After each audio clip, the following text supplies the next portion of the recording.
Well, hey, friends, as we continue Live a Larger Story study this year, we just completed our first series, All for Everything. And Jeannie Smith was preaching with us yesterday, and she wrapped up this series talking about the crowds and all the different people throughout Mark's gospel that came to see and hear what Jesus was offering. Jesus was offering this healing touch, and he was offering these powerful teachings because he's both intimate and infinite. And as Jeannie kind of challenged us yesterday to think, like, are we going to be fans of Jesus, or are we going to be followers of Jesus? Are we going to receive that healing touch, and are we going to implement those teachings into our life? And she told this beautiful story from Mark chapter 1 about Peter's mother-in-law who was healed by Jesus, and she got up and immediately began serving. And it's almost like in the midst of all these crowds, you start to rethink the way that we interact with crowds. And we ask ourselves, like, in the abundant life that we have in Christ, do we really reach out to others? Do we love other people? Do we serve other people?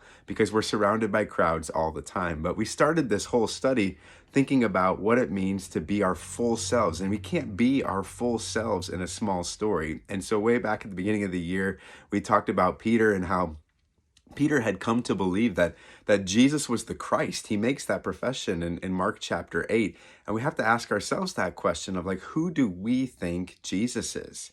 Because Jesus asks us this compelling question. He says, what are you going to gain if you forfeit your soul? If you gain the entire world but forfeit your soul, what kind of a profit is that? And that was in Mark chapter 8, verses 36 to 37. That's really where we began this whole idea of, like, these people like Peter, they gave it all because they believed that they were going to gain it all. They entered into a larger story because they came to recognize that they couldn't be their full selves in a small story.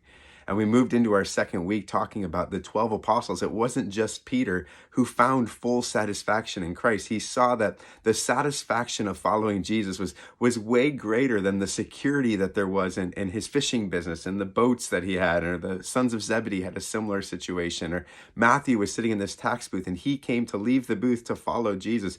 We always have to leave something if we're going to follow Jesus. If we're going to enter this larger story, we have to leave behind this smaller story. And we can't really give up security for satisfaction if we don't believe that Jesus is the Christ. And so we keep talking about, what does it look like to have a story that's marked by service and sacrifice? That's what the 12 apostles, their life story became marked by service and sacrifice. They gave up everything they had to gain all that Jesus was offering them. And in doing that, their lives became marked not by a storyline about them, but a storyline about Jesus and a storyline about others. Their lives became larger than themselves because they were living a story of service and sacrifice. And we began to see too, and throughout Mark's gospel, you can't really ignore the fact that there are all these supernatural things that Jesus is doing.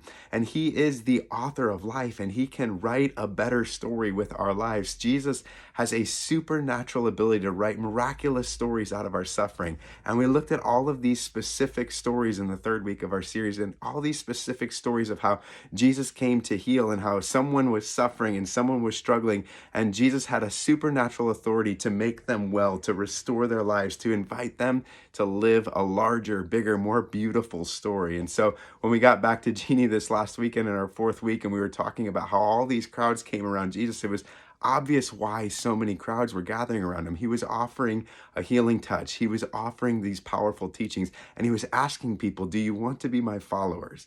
Do you want to live a larger story? Because you can't be your full self in a small story. These people gave it all to gain it all. And that's why we called this series All for Everything.